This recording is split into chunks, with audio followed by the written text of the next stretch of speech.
Hi, I'm Jim, and I wanted to talk to you a little bit today about the ability to critique. One of the most difficult things for students to do is to understand what is a good criticism. And we're not talking about, oh, your hair looks ugly, or you need a better suit, or we're talking about the idea of being able to judge better from worse, not just good or bad.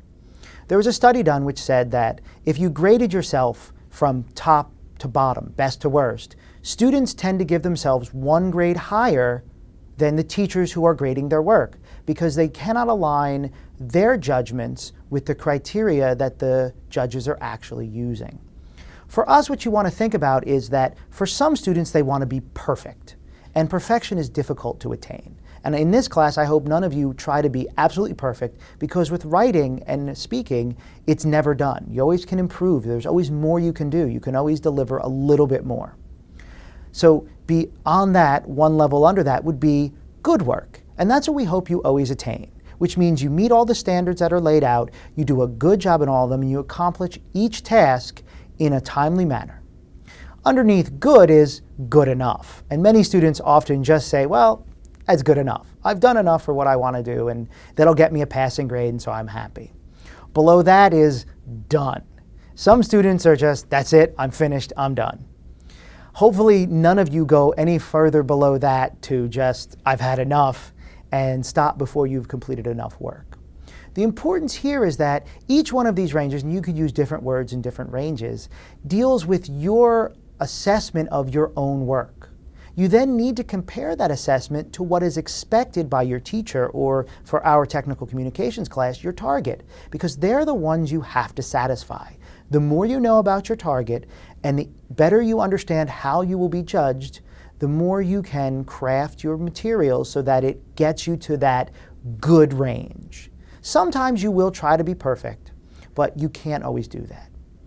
Another aspect that we want to talk about is this idea of what range is more important. Some people say it's better to be 100% complete but a day late. Other people say, no, you have to get it in on time, and even if it's not totally done, it has to be there.